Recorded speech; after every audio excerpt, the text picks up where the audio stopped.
ರಾಷ್ಟ್ರ ರಾಜಧಾನಿ ದೆಹಲಿಗೆ ಚುನಾವಣೆ ಒಂದು ಕಡೆ ನಿಗದಿಯಾಗಿದೆ. ಆದರೆ ಈ ಬಾರಿ ಗದ್ದುಗೆ ಯಾರಿಗಪ್ಪ? ಯಾರು ಪಡ್ಕೊಳ್ಬಹುದು ದೆಹಲಿ ಗದ್ದುಗೆಯನ್ನು? ಆಮ್ ಆದ್ಮಿ ಪಕ್ಷ ಹಾಲಿ ಆಡಳಿತಾರೂಢ ಪಕ್ಷ, ಅದು ಆಮ್ ಆದ್ಮಿ ಪಕ್ಷಕ್ಕೆ ಏನಾದರೂ ಸಿಗುತ್ತಾ ಇದರಲ್ಲಿ ಈ ಬಾರಿ?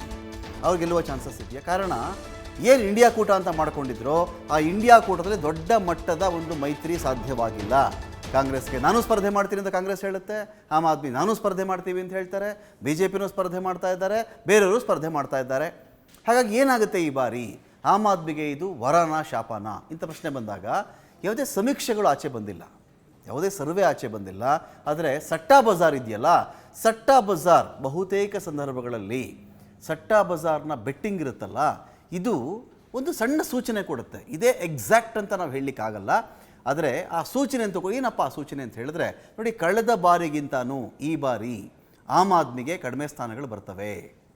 ದೆಹಲಿ ಗದ್ದುಗೆಯನ್ನು ಕಡಿಮೆ ಸ್ಥಾನ ಬಂದರೂ ಕೂಡ ಉಳಿಸಿಕೊಳ್ಳುವಂಥ ಅವಕಾಶ ಆಮ್ ಆದ್ಮಿಗೆ ಇದೆ ಅಂತ ಸಟ್ಟಾ ಬಜಾರ್ ಕತೆ ಹೇಳ್ತಾ ಇದೆ. ಕಡಿಮೆ ಸ್ಥಾನ ಅಂತೂ ಬರುತ್ತೆ ಅಂಥೇಳಿ, ಒಂದು 37ರಲ್ಲಿ ಬಂದರೆ ಹೆಚ್ಚೆಚ್ಚು ಅಂತ. 37 ಸ್ಥಾನಗಳಲ್ಲಿ ಸಟ್ಟಾ ಬಜಾರಲ್ಲಿ ಪ್ರಕಾರವಾಗಿ ಹೋದಾಗ 37ರಿಂದ 39 ಸ್ಥಾನಗಳಲ್ಲಿ ಆಮ್ ಆದ್ಮಿ ಪಾರ್ಟಿ ಗೆಲ್ಲುತ್ತೆ ಅಂಥೇಳಿ ಆ ಒಂದು ಕತೆ ಹೇಳ್ತಾ ಇದೆ. ಹಾಗಾದರೆ BJP ಏನು? BJP ಹಾಗಾದರೆ ಸ್ಟ್ರಾಂಗ್ ಫೈಟ್ ಕೊಡಲ್ವಾ? ಕೊಡ್ತಾರೆ. BJP ಕೂಡ ಸ್ಟ್ರಾಂಗ್ ಫೈಟನ್ನು ಅಕಾರ್ಡಿಂಗ್ ಟು ಸಟ್ಟಾ ಬಜಾರ್ ಪ್ರಕಾರ ಹೋದಾಗ ಕೊಡ್ತಾರೆ ಅಂತ ಹೇಳಲಾಗ್ತಾ ಇದೆ. BJP ಬರ್ತಕ್ಕಂಥ ಸೀಟ್ಗಳು ಸಟ್ಟಾ ಬಜಾರ್ ಲೆಕ್ಕಾಚಾರದ ಪ್ರಕಾರ ಎಷ್ಟು ಅಂತ ಹೇಳಿದ್ರೆ ಬಿಟ್ವೀನ್ 25 to 35, 25ರಿಂದ 35 ಸ್ಥಾನಗಳು BJPಗೆ ಬರಬಹುದು ಅಂತ ಹೇಳಿ ಸಟ್ಟಾ ಬಜಾರ್ನ ಕಥೆಯಲ್ಲಿ ಹೇಳ್ತಾ ಇದೆ. ಕಾಂಗ್ರೆಸ್ ಈ ಬಾರಿ ಏನೇ ಮಾಡಿದ್ರು ದೆಹಲಿಯಲ್ಲಿ ದೊಡ್ಡ ಮಟ್ಟದ ಪ್ರದರ್ಶನ ಅಂತೂ ಕಾಂಗ್ರೆಸ್ ಕಡೆಯಿಂದ ಬರೋಕ್ಕೆ ಸಾಧ್ಯನೇ ಇಲ್ಲ. ಇಲ್ಲಿಂದ DK ಶಿವಕುಮಾರ್ ಅವರು ಮತ್ತೊಬ್ಬರು ಇವರು ಗ್ಯಾರಂಟಿಗೆ ರಾಯಭಾರಿ ಎನ್ನುವ ರೀತಿಯಲ್ಲಿ ಅಲ್ಲಿಗೆ ಹೋಗಿದ್ರು.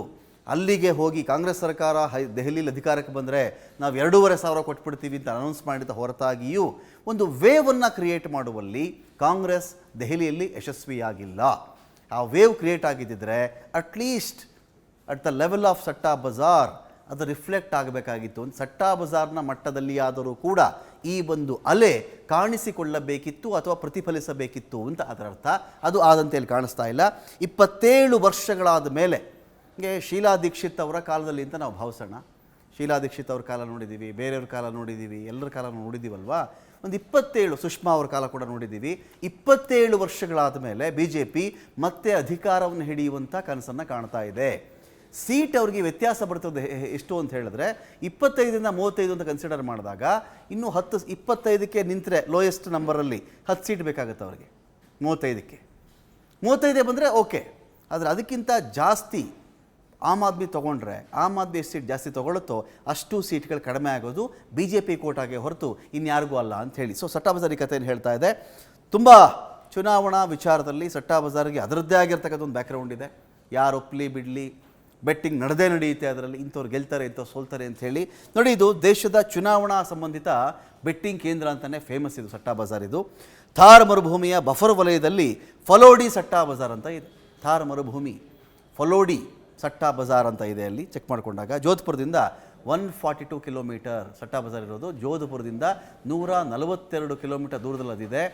ಸೊ ಇಲ್ಲಿನ ಒಂದು ಫಲಿತಾಂಶ ಇದೆಯಲ್ಲ, ಇದಕ್ಕೆ ಸರಿಯಾಗಿ ಸೂಕ್ಷ್ಮವಾಗಿ ಗಮನಿಸುವವರಿಗೆ ಇದೇನೋ ಹೇಳ್ತಾ ಇರುತ್ತೆ. At the same time political ಪಾರ್ಟಿಗಳು ಸ್ವಲ್ಪ ಗಂಭೀರವಾಗಿ ಇದನ್ನು ಪರಿಗಣಿಸಿದ್ರೆ ಅವರು ಕೂಡ ಒಂದಷ್ಟು ಕರೆಕ್ಷನ್, ಇನ್ನು ಎಲೆಕ್ಷನ್ ಬಂದಿಲ್ವಲ್ಲ, ಕರೆಕ್ಷನ್ ಮಾಡ್ಕೊಳ್ಳೋಕೆ ಒಂದಷ್ಟು ಟೈಮ್ ಕೂಡ ಇರುತ್ತೆ.